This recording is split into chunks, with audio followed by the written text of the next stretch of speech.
Hey everyone, it's Thursday, and this is another episode of Nick Valencia Live. Let's get right into it. I'm your host, Nick Valencia, and we've got a great lineup here with Congresswoman Nanette Barragán joining us in just a little bit. But we wanted to start with this big news of what you saw this morning, perhaps on my social media. Some of you may have already seen it yesterday. This 5-year-old boy who was taken and used as bait by ICE agents. He was on his way home, stopped in his driveway after preschool. They were after his dad. His dad fled on foot. They eventually were able to take his father into custody, and they stayed with him, according to the Washington Post. And not only that, they used him then as bait, effectively. They had him knock on his own door to see if there was any other adults inside, to try to lure anyone else out inside. There was apparently a family member who was trying to plead with ICE agents to leave the 5-year-old with them. Now, we understand, according to the Washington Post, the father has been detained, as has the son, this 5-year-old. Neither of them were U.S. citizens. And according to their reporting, they are currently being held in an ICE detention center in San Antonio. It appears what we're seeing on the streets is ICE agents feeling like they're above the law, feeling like they could do whatever the hell that they want. And that really is a topic that we want to talk about today with the Congresswoman in just a little bit. But we would be remiss not to mention that Jack Smith, special counsel who was going after Trump, you probably heard a lot about him. He was in front of Congress today, the House Judiciary Committee, where he testified, and he was asked if he would prosecute the president again. Listen to him here. He doubled down on his efforts, and he said even if things were, even if he had the opportunity again to do it, he would still press charges against the former president. Take a listen to what he said. Testify before the committee today. I want to be clear. I stand by my decisions as special counsel, including the decision to bring charges against President Trump. Our investigation developed proof beyond a reasonable doubt that President Trump engaged in criminal activity. If asked whether to prosecute a former president based on the same facts today, I would do so regardless of whether that president was a Democrat or a Republican. No one should be above the law in this country, and the law required that he be held to account, so that is what I did.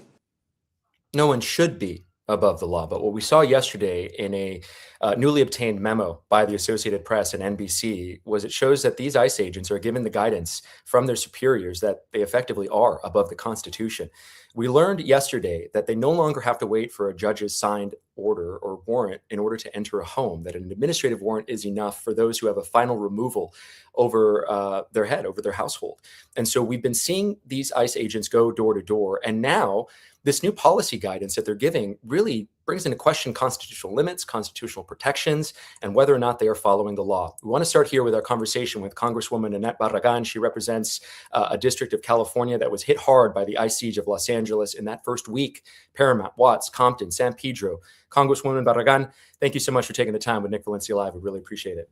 Thanks, Nick. Thanks for having me. I wanted just to get you to react. Do you think that ICE agents are acting as though they're above the law right now? They are out of control. The memo that you mentioned is appalling and should call out, really should spark everybody to speak up and to speak out. Yeah. When you think about this for a moment, just think that most people are supposed to feel safe in their home, that nobody can just barge in their door. This is our sanctuary, right? Right. I mean, we have the Fourth Amendment. Nobody can come in through your door without some kind of a judicial warrant saying they can come in. And in some states, you even have the right to protect yourself in your home if somebody comes in. So the thought that ICE has memo out, or was circulated a memo secretly that said you don't need a judicial warrant, you can just go in, is really outrageous. It's completely an abuse of power. It's above the law, and we have to make sure that there's an immediate effort to stop that. Sometimes it's going to take in a court of law, sometimes it's taking a judge, but this administration should know better, but this is also why we need congressional oversight. We need every Republican to speak out. And Minnesota has a castle doctrine, which allows you to use force if somebody's entering your home. There's stand your ground laws in Florida.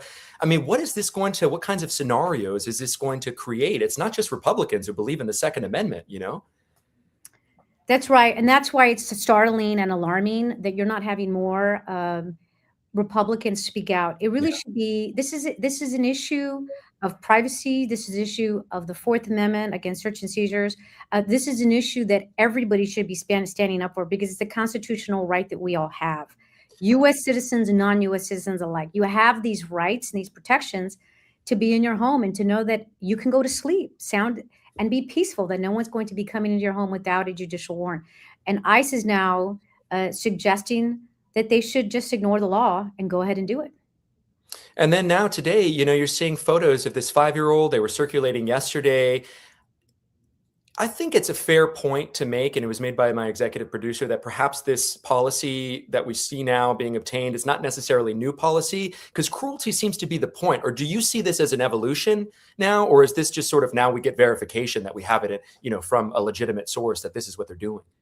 I think it's gotten worse. I think part of that is you have a president that's empowered an agency that has basically said, I'm going to pardon anybody. They can do no wrong. There is strict immunity, things that A, we should not be doing, and B, making sure there's accountability. There is no oversight happening in the Congress, right? They've ceded all their power. It started out, I think, of let's see how far we can go. And at this point, let's do whatever we want until somebody stops us. And when you think about who's being hired, some of these agents are, they're getting no training. I mean, you've read articles, I've read articles about people who haven't really even been interviewed, as long as they have some allegiance, as long as they're showing up. And so these people are being given a weapon. They're being told to go out and this is supposed to be civil enforcement. They're going over the top. As we've seen just in the community, they're still shooting folks next to schools where children are playing. We've seen many instances where ICE is lying. They've said, hey, they ran my car. But then you go look at the video evidence and it's the opposite, where ICE ran them. They can't be trusted, unfortunately. They're making our communities less safe. And I think they're going way above and abusing their power. I mean, we see Bill Asaley, the state attorney in California, overcharge all the time and lose on merit in court. They get the headline. It looks like they're going after this activist or, the undocumented community. Well, really, it's these activist cases they're overcharging, and they lose on merit. You had mentioned something right now, Congresswoman, that things you believe have gotten worse. This is a time to reflect and step back, because it was your district that was effectively singled out. I remember watching it here where I'm at in Atlanta and seeing journalists targeted. My friend with the LA Daily Press, Daily News, Ryan Mena, she was targeted. Just what have you gone through these last 7 months?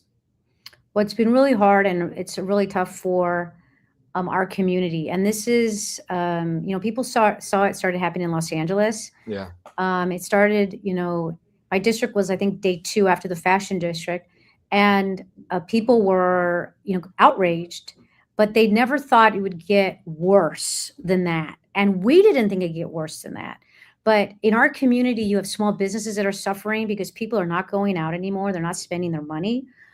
Just this week, the LA Times had a cover story about in the fashion district, not only business down because of last year, but there was another raid again this week in the fashion district where you have high, Latino populations.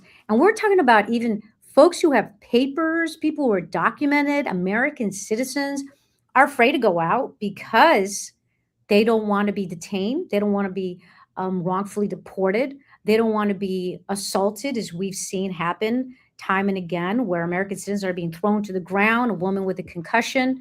I even think about the story of the woman in Illinois who was shot 6 times. Yeah. And the video evidence showed that ICE was lying. These are the things that my constituents see and they worry about. And they say, I'm not going to go out. I'm not going to spend money. I can't. And there's terror and fear. And think about this one thing. This is so sad. Little kids, they're afraid when they even see a black SUV now. Yeah. Because their association is they're going to come and get me. And that is something that is traumatizing for the community. It's terrorizing our community. And what we're seeing happen in Minneapolis is adding to that and adding to that fear. So I'm sure you have your constituents who come up to you and say, Congressman, do something about this. Help us, protect us. The criticism that I hear from my more progressive friends is that Democrats didn't do enough to insulate the community from this kind of persecution from Republicans. Do you agree with that? And what are you doing right now for accountability and oversight? Well, when you have a president that's out of control and giving, unfettered access, and you have a Congress who just gave billions of dollars to ICE to go into all the communities, there's not one thing that could have been done to stop this. We are continuing to do oversight. We've had hearings in Los Angeles, led by the Oversight Committee. We were just in Minneapolis to do more oversight. number one, we have to continue to share the stories and to highlight these injustices. We know that public opinion matters, and it has changed. This president used to run on immigration, and people used to trust him. And now people have said, this is not what we signed up for. This went too far. These are not targeted enforcements. These are not serious criminal offenders. These are people who've been here for a long time. There are gardeners. Some of them are in the process of trying to get citizenship, of trying to be, waiting in line. And yet, even when they're showing up to their own check-ins, they're being taken and they're being disappeared, as we've seen when they were sent to El Salvador. So it is something that we're going to continue to say, how can we rein in this DHS, this ICE that is out of control? That's part of why you saw conversations happening about this DHS bill, is we need to put in guardrails. Of course, Republicans wouldn't agree to any of them, which is why I can't vote and support it. Part of the thing that we see out there is people feel like they've got to take matters into their own hands and fight. The catch-22 that I always see, Congresswoman, is that, look, I am not condoning violence, but I will tell you that that's when news cameras show up when shit burns down. And it is an effective tool that has been used in all sorts of cities across the country during social justice movements. We saw it used in Minneapolis last week when they were getting into confrontations and they chased off federal agents. I know you have condemned violence, but what are people supposed to do when they feel like the police can't help them out, their lawmakers are have their hands tied behind their back, and their families are being persecuted? Well, there's a number of things. Number one, I think we need to continue to document everything we can through video recording as much as we can, because we know that is the only accountability that we have. Yes. We're going to continue to push on getting bills like, having prohibiting mask for law enforcement. Because if you think about it, all other law enforcement, they don't wear masks, right? They have a badge. There's identification. So there's a lot of things that we need to continue to push for, but public sentiment matters. And we also need Republicans to grow a spine and to stand up and to speak out. Right now, they've ceded all their power. They've given away any oversight ability. That's a real danger to our democracy. It's a danger to our communities. And we know it's making us all less safe. So this administration continues to make us less safe. We have to continue to share these stories. And I think that my hope is that we will start getting some brave souls that will speak up and speak out, because we've got to start also by making sure that we have control of the House in 2026 at the end of the year, because then we can have oversight hearings. Then we have a greater leverage on the power of the purse and what's going to get funding and what's not going to get funded. And right now, Republicans have just said, we don't need Democrats. We're going to do whatever we want. Could this all just be wiped away with amnesty? I think about what Richard Nixon proposed: 7 years, you're here without a crime, you're, fast track pathway to citizenship. Where do you stand on amnesty? And it seems as though the last time we had a reasonable conversation about this, where it was bipartisan, it was like, 40 years ago or 30 years ago in Republican primary debates with Reagan and Bush saying we should be compassionate. And it's like, we've gone so far over the edge from that. So, just straight up, where do you stand on amnesty? Well, the Republican Party is not the party it used to be, because, as you mentioned, they were for making sure people who have been here had a pathway to citizenship. Yeah. And we believe there should be a pathway to citizenship. I can tell you there is a working group in the Congress that's made up of leaders of the different caucuses that are in talks on what that looks like. And that is part of the conversation. But I believe if you've been here in this country, you're a good citizen, you've been paying your bills, you deserve a pathway to citizenship. There are so many people like that. The problem is the immigration system is broken. Yeah. It's completely broken. It's very outdated, and it doesn't reward people that have been here, that have been paying their dues, and that should have that opportunity. And then, of course, we also have and see the abuse right now where they're getting rid of immigration judges. They're only making it harder for people's cases to be heard. And of course, there's that big fear that I also have, and that is with this administration getting rid of judges they don't like and replacing them with their own judges who are only going to do whatever the president wants and act as a puppet. The Congress is already like that. We don't need the judges to also be like that. Or you have these JAG judges that are being considered to go over here an immigration case, and that's so complex. You think that they're going to really understand here, how to navigate these really, these complexities? Accountability is something that really is it's a concern for a lot of people. Like, are they just going to get pardoned like the January 6ers? Do you see that happening? Do you see any of these ICE agents one day facing a jury of their peers for some of these actions? Do you believe that has merit? I believe that when House Democrats take the House back, there will be accountability, there will be investigations, and people will be prosecuted. Do you think that when we have our midterms, because I do believe we're going to have a midterm, there are Republicans that are trying to change seats and get new positions, and they're investing already.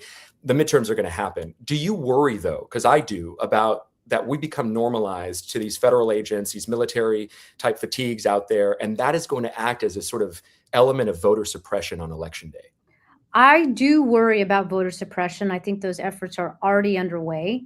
I know that there's a lot of conversations about measures that can be put in place to make people feel more comfortable. But I have no doubt this administration will do whatever they can to either not have an election or to make it as biased as possible, interfering with people's rights, whether it's trying to take away, the right to vote, the mail-in vote, or whether, as you say, they're going to put officers outside of polling locations to intimidate people. I mean, look, I worked back in the day during the second President Obama doing voter protection in Florida. And back then we saw people would stand in line and others would come out with a bullhorn and say, if you don't have a passport, you can't vote. That was a way to try to intimidate people back then. So I expect that we're going to see things like that, people lying to folks, maybe trying to say it's a different voting location, but also using law enforcement. And this is where we have to continue to prepare to do everything we can to make sure that people show up and that they have that right to vote, and that's protected. It's so critical for our democracy, something that I know this administration doesn't value, given everything that they're doing to be the next king and the next dictator. When you were saying that, I just thought about what happened here in Georgia, where they took away people's ability to give water bottles to people in line or pass out pizza. That was happening during the 2020 election. That changed in 2024. The last question, you've been so gracious with your time, Congresswoman Nanette Barragán, for those who are just joining right now. She was very impacted by this. Her district was of the ICE siege of Los Angeles that first week of June. One of the questions I wanted to ask you about was California City. We are doing a deep dive investigative piece on the private prisons across the country. It is very evident to us that the moment somebody is taken into custody, the meter starts running, and the math is clear that this is all about a business. I know you have some thoughts and some big feelings on this. I would love to hear them. Well, first of all, I think we need to end private prisons and the use of government using private prisons. What is extremely alarming, it should be alarming everybody in this country, is the number of deaths that have occurred in ICE custody, right? Think about this. You're taken into custody. You're supposed to be kept safe, and people are dying. They are literally dying. We are at a record level. Under the Trump administration, there have been 37 deaths, 37. Under the first Trump administration, when there was like one child dying, there was an outrage. Yeah, Jacqueline McCall was there. There was an outrage. Now we're at 37. Just this year alone, there has been 6. That should be alarming. It should be alarming for everybody that we stop that and we make sure that people have protections, that they're treated humanely as they're in detention.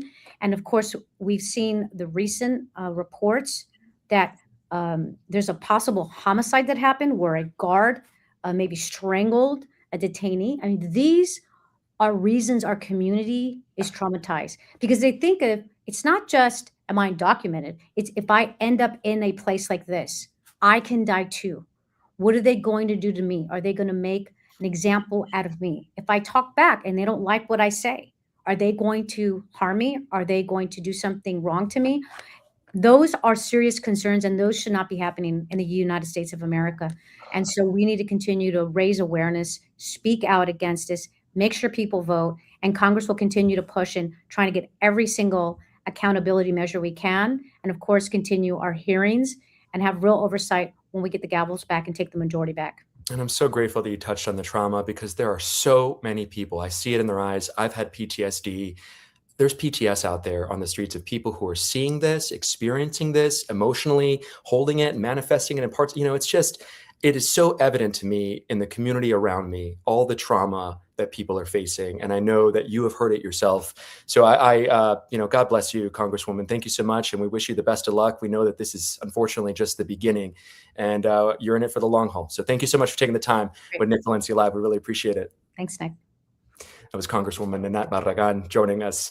We wanted to show a piece from Kevin Foster. We were supposed to go to Kevin Foster after this. He is an independent journalist that some of you guys might have seen out there. He has been crushing it, man. He's been doing a lot of updates on social media based out of Portland, Oregon. And very recently, he was contracted by Mother Jones to do a piece for them. I want to show part of that. Eric's talking to me, asked me if I want to show the whole thing. I do. And I also had a guest for you guys, a federal prosecutor and a former, federal criminal defense attorney who I wanted to get his take on what he's seeing out there. While we play this, I'm going to get him in the room here. And Eric, I'll holler at you so we could drop off once I got him. Okay. We're showing the whole clip. January 3rd, 2026, Donald Trump announced that the United States military had abducted and extradited Venezuelan President Nicolas Maduro. He then announced that the U.S. will essentially be running the country in the interim. We're not afraid of boots on the ground if we have to have. We had boots on the ground last night. But as headlines focus on Maduro's fate and the future of Venezuela under Trump, another side of the country's story is still unfolding here in the U.S. In the last decade, hundreds of thousands of Venezuelan migrants came to the U.S. to flee the Maduro regime and crippling poverty and conditions caused in part by extreme sanctions and other actions imposed by Donald Trump. I spoke with a Venezuelan family seeking asylum in Portland, Oregon, who are facing separation, detention, and deportation under Trump's anti-immigrant crackdown, and an even more uncertain future if sent back. Este día él salió a trabajar como un día normal, pero iba a ser para la comida. No pasaron media hora que él me dejó y se fue, y cuando me llamó mi cuñada, que es su hermana, que ya lo tenía. Journalism there. You might have seen him on your social media. He has been very active and growing his platform, man. I think he's approaching 50,000 followers on Instagram, and he's got a sizable following. Kevin Foster, come on in, man. Join us live here on Nick Valencia Live. How are you? There you go. Hey. Hey, how are you, man? What's going on? I'm doing pretty good. How are you? Doing good. It feels weird almost to have this piece done. It's been quite a lot of time and effort that's gone into this, and it feels good, but it's almost like it's left me in a way, I'm just happy that it's out. Yeah, you're doing such great work, and you're approaching this new media platform, just throwing yourself into it. So tell me about your background, like what made you want to become an independent journalist, and who are you? Originally I got a background in economics, but then at some point I just decided that wasn't really the direction I wanted to go. And I started covering a lot of protest movements in Portland. And then over time, I kind of branched out a little bit. And especially when things started to crack down with ICE, I was like, you know what, I should just kind of go all into this and start producing more. And so I was going to the ICE facility a lot, putting myself in some pretty sketchy situations, but it was, I think I'm just inspired to tell stories and hopefully do things that can help people. Yeah. And you're an effective communicator. And I tell that to people who have, look, I came, a little bit about me. I think I came from the legacy newsroom. I was at CNN for nearly 20 years, and I saw things shift there in the newsroom, and others of my peers sort of look at people like what you were doing, kind of looking down from their ivory tower. Yeah. You've heard the criticism. Like, my mom has fears. Look, Kevin, in my household, the nightly news is still success. She believes in what we're doing, but speak to that, I think, fear that people have, which there is merit in, that, like, how should I know that you're a journalist, right? Like, how do I know that you're actively using the ethics of a journalist? I see you, what you're doing and your word choice and how you're, but just explain that to people. Yeah. I think this is something for me that I have put a lot of time into in terms of looking at how the mainstream media operates and understanding that, the mainstream media oftentimes, I think, works within or works in favor of systems of power. And I think a big piece of being an independent journalist is you're separated from the corporate side of things. You have the ability to really speak truth to power without, you can still face consequences, but you can get sued. You still get thrown in jail. We saw what happened with Don Lemon, the threats that was coming from the DOJ. Yeah. And it's, I think for me, it's what I always say is I point to people back to my work. And I also, I mean, I work with official outlets and stuff, but I don't put out anything that I won't stand by. But I think a big piece of what I'm trying to do, especially with my social content, is trying to go a step further with what I cover and talk about the context of a situation and not just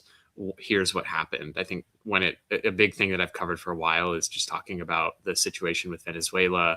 And I feel like there's oftentimes a lot of maybe small, sometimes big missing details about the legality of certain things. And yeah, that's where you're able to fill that void. You think you can help sort of put context around it. What are some of the challenges that you face? Like sort of like oh my gosh, I can't believe, I've got to deal with this now. I've got this economics background, but now I'm a journalist. And what have been some of your challenges?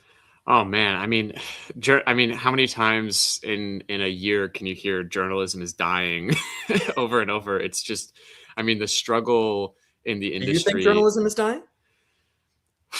I don't think that journalism is dying. I think that the mainstream is kind of struggling to find its place. And I think independent journalism is rising for sure, but it's a tough space. You asking people to pay you to go out and do work, people that don't even know you personally, I think.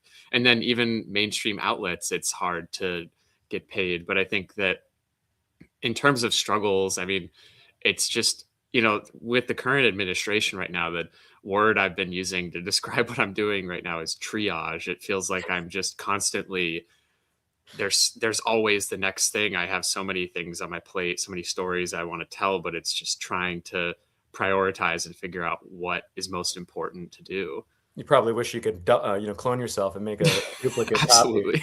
copy. Who have been some of your inspirations? Who have been some of the people that you've looked towards and been like, hey man, that guy's doing it right, even if they are in legacy? Yeah, I mean, I think a big thing that I've looked at is, I would say I followed More Perfect Union for a while. There's not necessarily John Russell, man, we love him. We had him on the show a couple months ago. I know I really enjoyed Sean Morrow's cover of like techno-fascism. Okay. I think obviously I don't know if you've had Jared Zisser on before, yes, but he's 3 times. Okay, he's been like extremely helpful for me. And I think probably some of the people that inspire me to talk about the things that I do and where I go is like I don't know if you've heard of the podcast It Could Happen Here. There's Cool Zone Media. They also have another podcast called Behind the Bastards. The journalists there, like the deep storytelling that they do in coverage of the crisis in America is just extremely inspirational to me. And they do there was, I think, like one piece that really, it was kind of an inspiration for this story in some ways too, was I think his name's James West. No, that's the producer at Mother Jones. I think I'm forgetting his name. It might be James Stout, but he did a really, really good piece on migrants coming through the Darien Gap in Panama and Colombia. And what does it mean to you to be a journalist, Kevin? Oh man, these are some deep questions. Oh man, yeah, only here, brother. Yeah.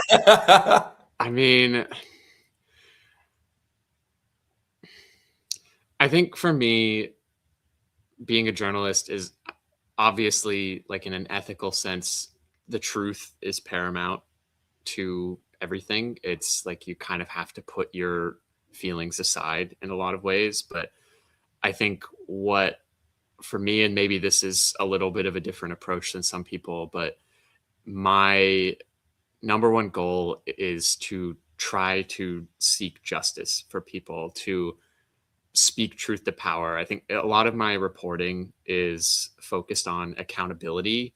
Even before, when I was publishing more with like local outlets in Portland, a lot of it was police accountability.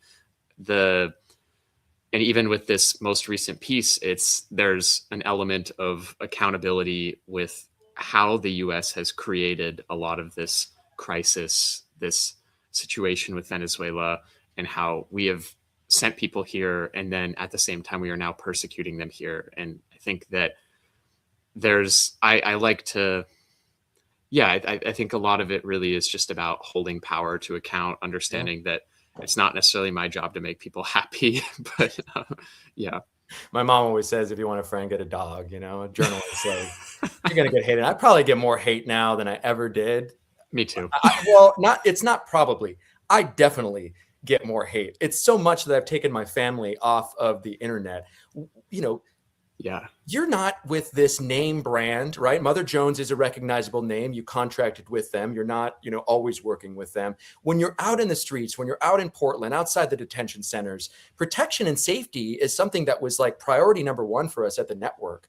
This is something that I'm still navigating. I'm going to Minneapolis tomorrow by myself. Oh, wow. What is it like out there for you? What have been your experiences out there being a solo journalist, independent journalist? Yeah, I mean, I think there's quite a few factors. In some ways, I think that, I get on the scene and I'm there, I'm on the job. And I feel like sometimes people try to have conversations with me and I feel like my head's almost like blank sometimes just because I'm so focused on what's going on. But there's a lot of, situational awareness is involved, but I think something that became very clear very quickly, or at least back when I first started going to the facility in June, that was one of the most intense days there. And like, I didn't even have a gas mask. I was getting tear gassed and I was like, oh, wow. Okay. This is like the real deal. Yeah. You're learning trial by fire, basically. Yeah. Trial by like not being able to breathe.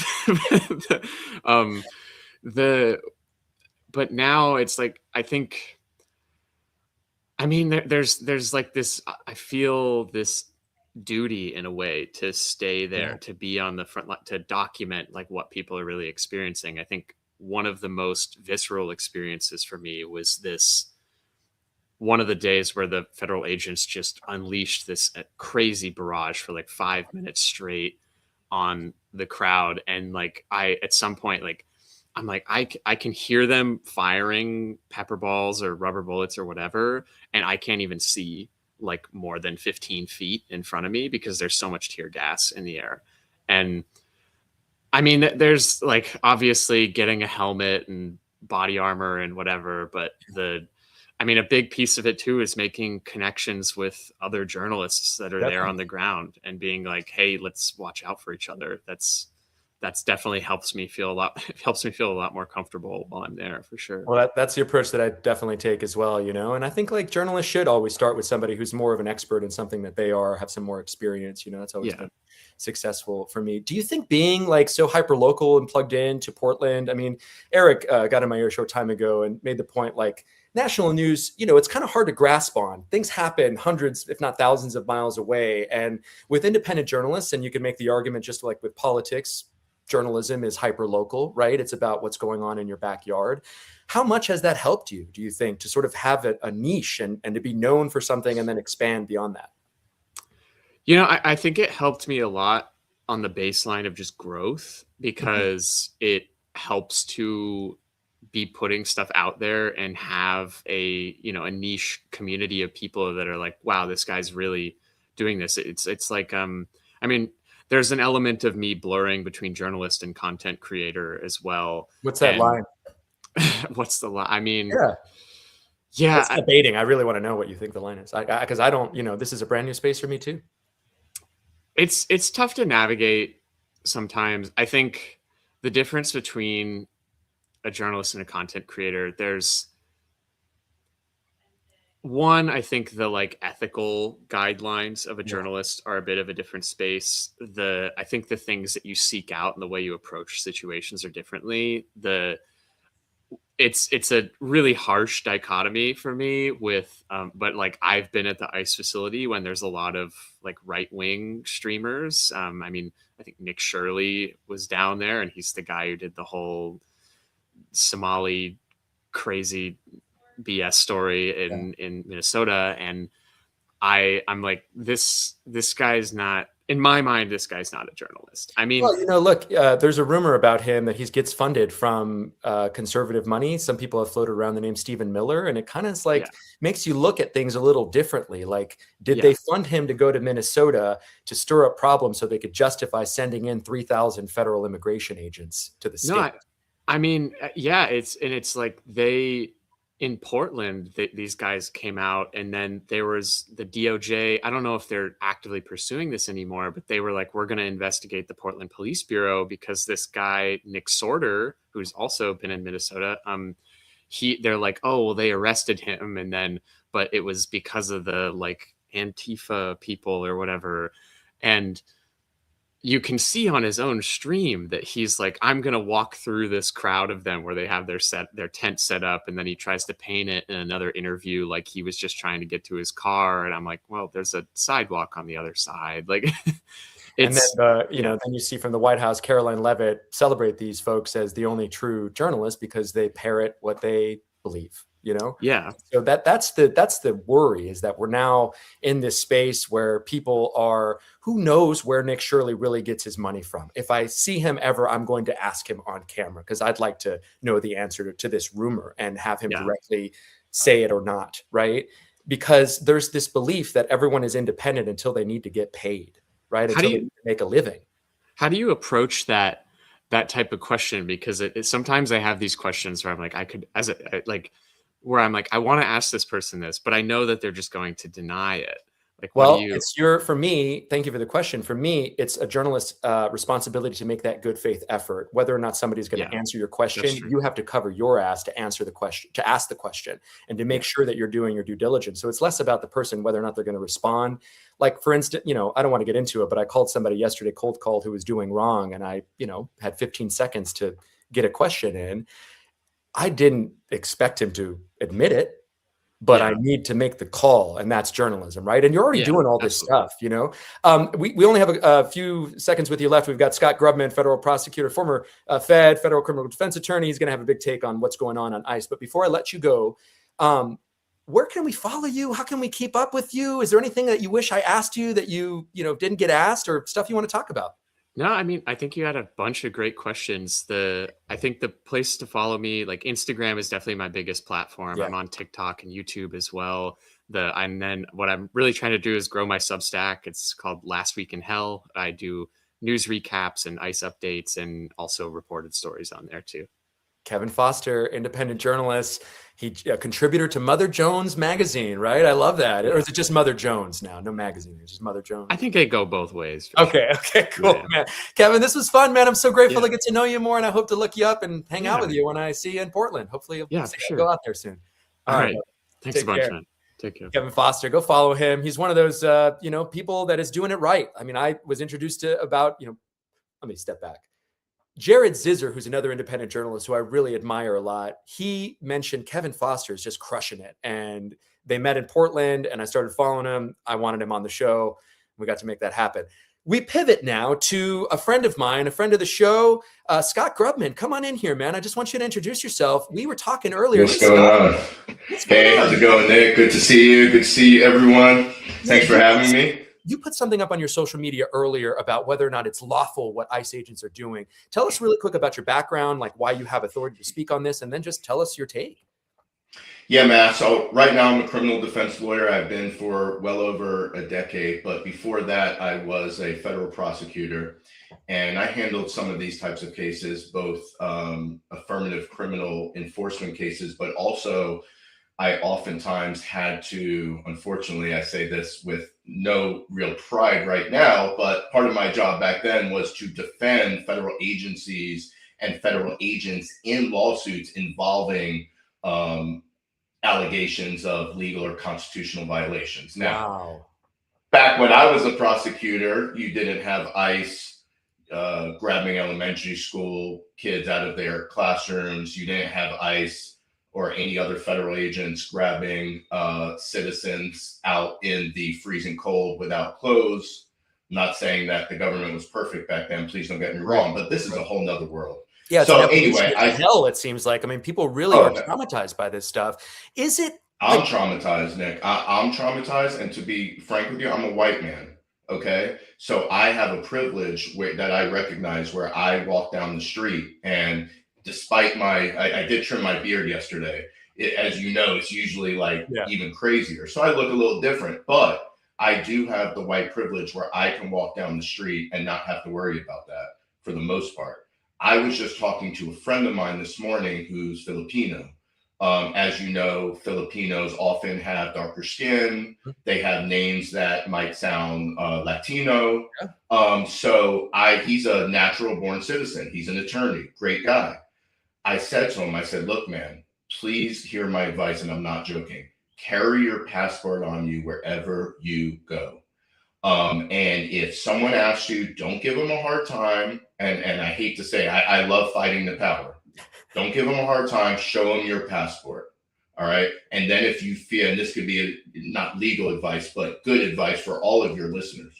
If you feel that your rights have been violated in a police encounter like this, just do what you need to do. Show your ID so you're able to go home, and then call a lawyer. Let the lawyers fight. Because as I told another friend not too long ago, they said, well, shouldn't I stand up for my rights? Listen, man, I'm all about standing up for your rights. That's what I do every single day. But in this day and age, if you have an encounter with ICE or federal law enforcement and you stand up for your rights, you're bound to wake up in the Congo.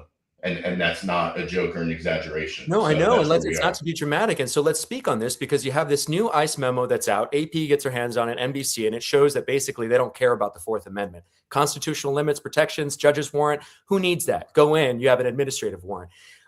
What the fuck, man? Like, what was your initial reaction to learning about this? You know, I'm jaded, man. To be honest with you, I didn't really have much of a reaction because, 5 years ago, 10 years ago, I would have had a visceral reaction. But nowadays, it's just another day in Trump land. I've spoken out about this on social media and other places many, many times. Look, they could write whatever they want. It doesn't make it the law. It's not the law. Law is established, statutes and things of that nature established by Congress, and then law is established after that, case law by courts.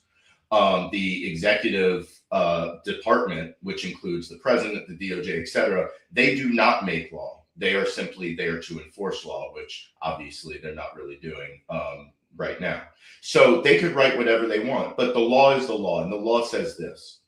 And it depends on the circumstances. If a cop, including ICE, wants to pull you over in your car or wants to stop you on the street, they need reasonable suspicion. Okay, that's the standard. And that's been the standard for a long time. The case law says it can't just be on a hunch. Hey, that guy looks like he's up to something. Just, it's a hunch. I'm going to go pull him over or stop him on the sidewalk. Can't do that. Kavanaugh sucks, though. The Supreme Court just said, hey, look, it's okay. Well, you can go racial profile. Not exactly. Although, trust me, I am very upset about the case, but not exactly. So what happened is a federal judge in California, as you know, Nick, I think you spent a lot of time out there in Southern California, at one point issued an order preventing ICE from making stops that are motivated by race or ethnicity. Right. And the DOJ appealed it. It went to the Supreme Court. The Supreme Court did not overturn it, but paused the application of that order. And in doing so, Justice Brett Kavanaugh wrote a separate opinion, what we call a concurring opinion. And what he said in that opinion is he said, look, while ethnicity or race cannot be the sole factor in determining whether to stop someone, it can be one of many factors. So now that's what we call, and I hope that Justice Kavanaugh is ashamed that this is going to be part of his legacy. Mm-hmm. That's what's called a Kavanaugh stop. A cop can pull you over. He cannot do so, he or she cannot do so based solely on race or ethnicity, but they can consider those factors in determining whether reasonable suspicion exists. So that's where the country we're living in right now. And here's the problem, man. The United States Supreme Court, back in the late 19th century, there was this famous case, Marbury versus Madison. And the court said it is the duty of the court, the Supreme Court, to say what the law is. Since that time, it's been the Supreme Court's duty. They interpret the law, and what they say goes. There's no one above them. unless Congress steps in and passes another law or amends the Constitution, which is very unlikely. So unfortunately, that is the law now. Now, as we've seen, after Trump, the Trump era is over and hopefully the Supreme Court looks different. Hopefully that rule is one day adjusted or changed. But right now, Kavanaugh stops are the law of the land. Well, you mentioned, I hope he's embarrassed or ashamed, and it seems as though he just might be. He seemed to adjust it in a footnote in a decision that he wrote about after this Kavanaugh stop, concurring opinion. So it looks like he may have gone a little too far, even for his sake. This is Eric just put this up, the Supreme Court of the United States. What is this, Eric, if you could tell me? Oh, this is the footnote that he added on his recent, and then he's going to look at Nick reading the footnotes and everything. Here's the footnotes right here. The state and the government disagree about whether the immigration officers have violated the Constitution in making certain immigration stops and arrests. The basic constitutional rules governing that dispute are longstanding and clear. The Fourth Amendment requires that immigration stops must be based on reasonable suspicion of illegal present stops, but must be brief. Arrests must be based on the probable cause, and officers must not employ excessive force. Moreover, the officers must not make interior immigration stops or arrest based on race or ethnicity.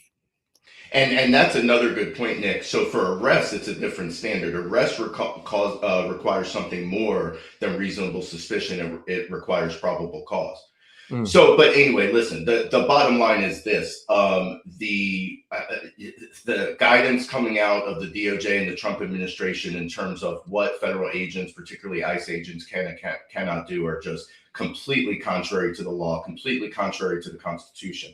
However, what I will say, unfortunately, is that federal agents do have a lot of protection. So, if the question that has been raised to me is like, okay, so what? They're not allowed to do this. They're not supposed to do this. Well, what if they do? Because they are. They are doing the things that they're not supposed to do. They are focusing exclusively on race and ethnicity when stopping someone. I saw a video again this morning of a woman, a Latino-looking woman going into a Home Depot to shop, and they were there saying, stop, show me your papers. I'm not aware of any other circumstance of going into a Home Depot to shop that creates reasonable suspicion. So to me, there's no other question as that was race and ethnicity. So what can be done about it?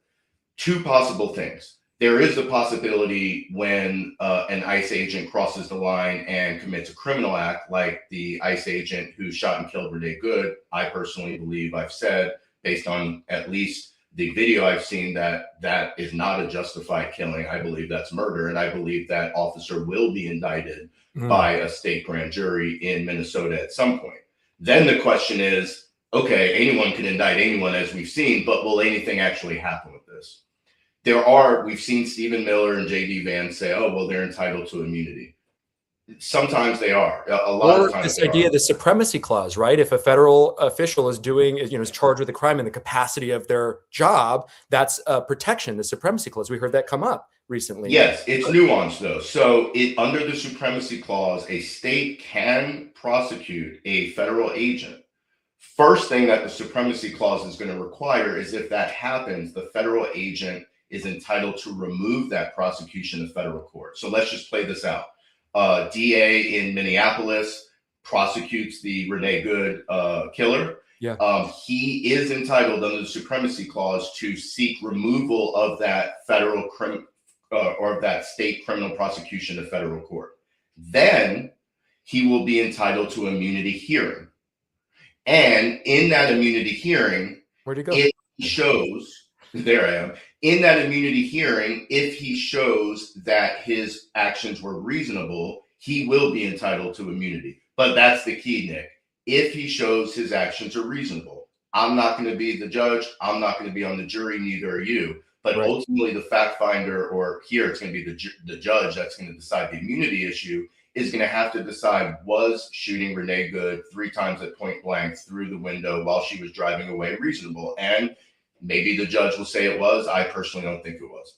Well, the other part was that he lifted his phone up. He switched hands, right, to get ready for it. And then he says, fucking bitch. Right. And that, I was just going to say that, though, I'm a criminal defense lawyer. So it's oftentimes what my clients do after they commit the alleged crime that really puts the nail in the coffin.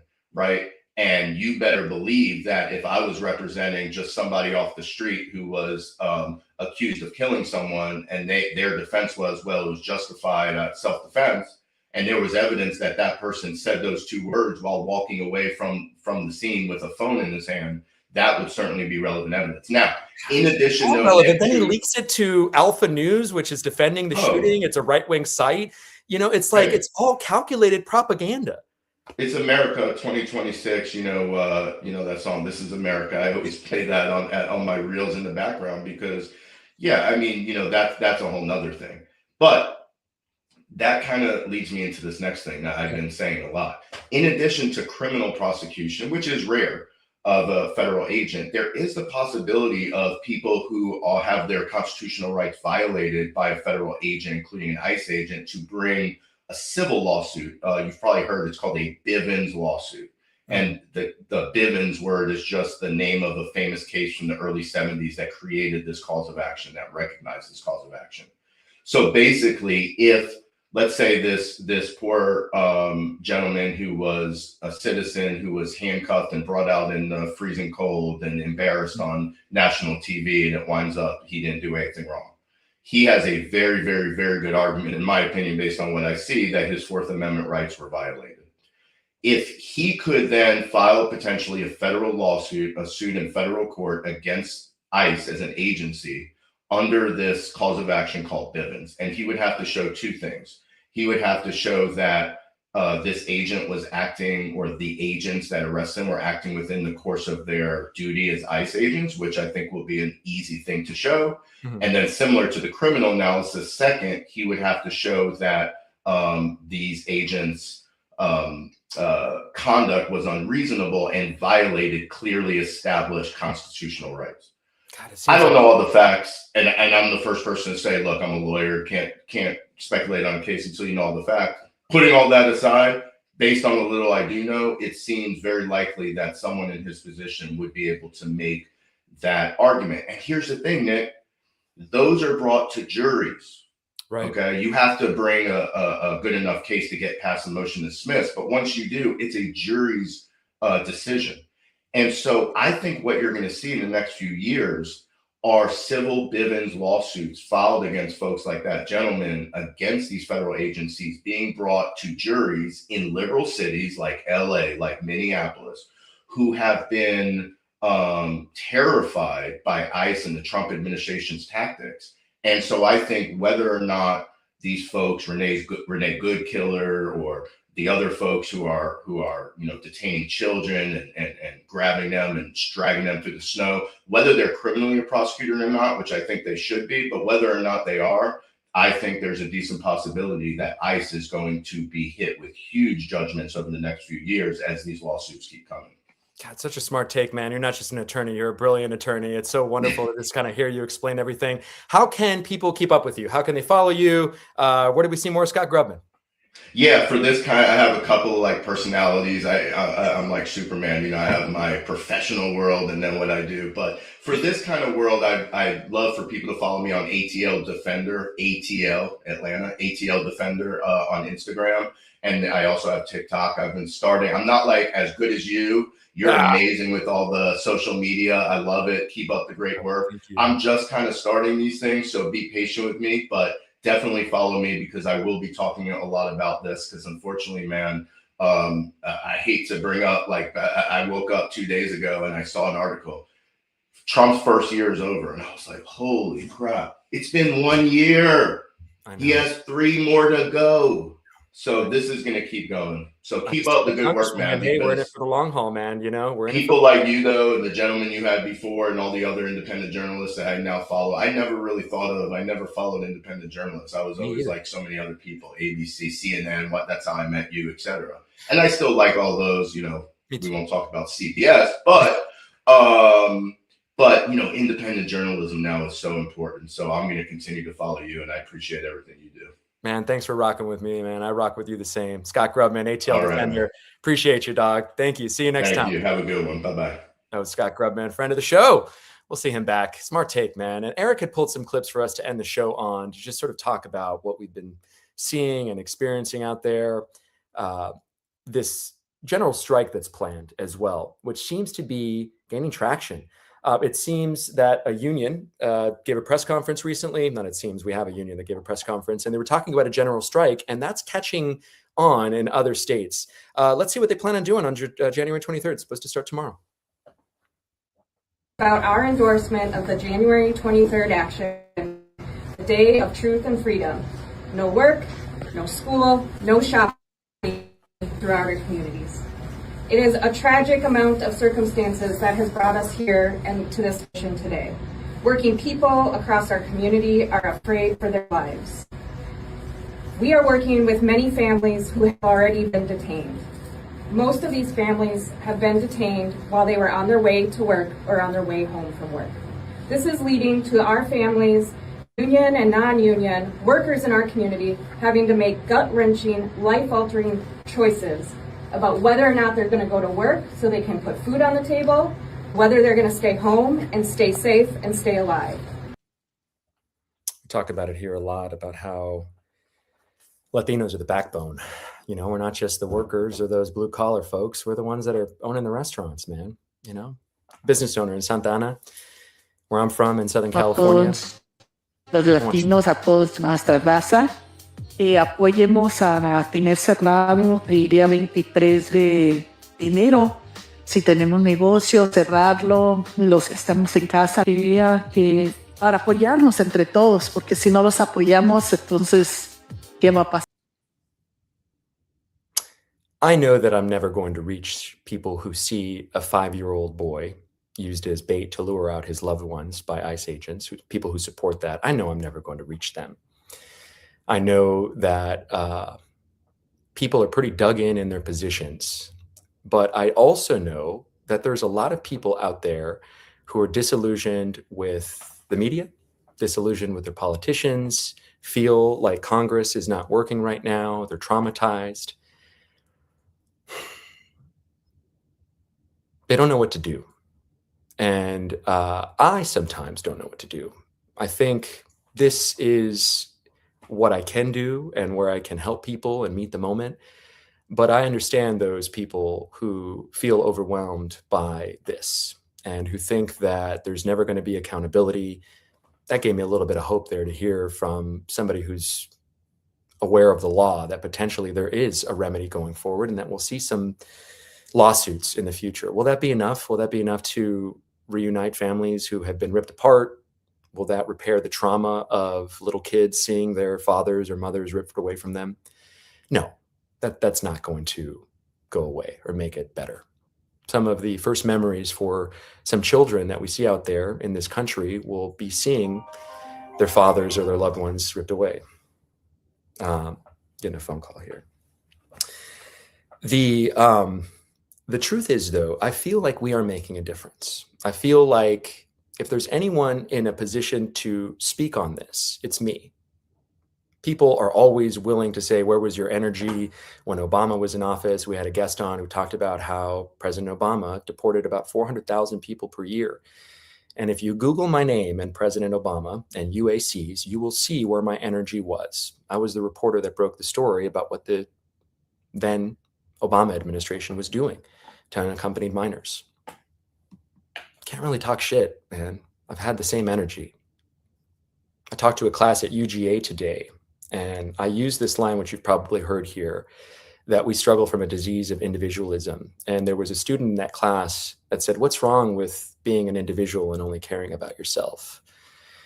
I said, okay, you know, sound like a great capitalist there, right? It all starts in the home. And for me, I was raised to use my privilege to speak out against powerful people who were picking on others.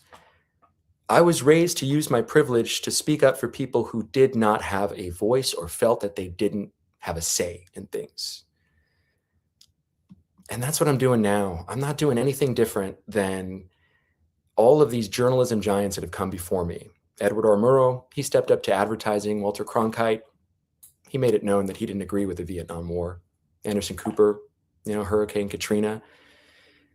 I'm not doing anything different than taking a stand for something that I'm personally impacted by and personally affected by. I could be, you know, It could be worse, right? I'm not undocumented. I'm in this country. I've been here for a long time. But when I have these conversations with people and look them in their eyes, I know that this is not moral, and that there have been plenty of laws in this country that were not moral, and legality does not equal morality, which is why I'm speaking out and taking a stand, because I don't agree with Trump's mass deportation policy. We should be talking about amnesty. We should be giving people a pathway to citizenship who have added value in this country. And you want to know how I know that this system is intentionally broken? Because people come here and can get a tax ID and pay taxes and work for an employer. They come here because they have the opportunity to work, and there's a system set up for them to do it. That's why I know the system is broken. Why are these individuals even able to access that? Why can they get tax IDs? Why are they able to work for companies that never end up suffering the same kinds of punishment, or the severity is not as ever matches what the undocumented immigrant faces? You want to talk about law and order? Why don't you go after the companies that employ undocumented labor? Because it's not about that, man. It's about people getting rich off of this. The meter runs the moment someone's taken into custody. You hire people because you don't really want to pay an American a fair wage. So you take advantage of a Latino or an immigrant. Someone's here who's looking for a better opportunity, because what are they going to say other than gracias, dame más, por favor, mande? Part of our culture is just being raised to be grateful to be anywhere we are, being grateful to have an opportunity, the humility that comes with it. Sometimes I don't think that we're good at fighting enough for our own cause. We're just so happy to be somewhere. I don't think people who are undocumented, who are not immigrants, have ever been told that they couldn't in this country. You know? And so we're going to speak up and speak out, and we're going to continue to fight for people who can't fight for themselves because others say it's law and order, when we know that's just a bunch of bullshit. What about the Constitution? These ICE agents, they're treading on everybody that gets in their way. Feel free to join us, man. You can join the bandwagon. There's room. Thanks, guys, for a great show. Really appreciate your time. Thank you for liking, sharing, subscribing, supporting. Thanks for our guests, Kevin Foster, independent journalist, great guy, man. Scott Grubman, great take on the law. And to our first guest, Congresswoman Nanette Barragán, who has had her hands full since the first week of June. I mean, she's a lawmaker. She always has her hands full, but now is an especially difficult time. Thank you guys for helping us make truth go viral. And as always, go try to have a great day on purpose. See you later.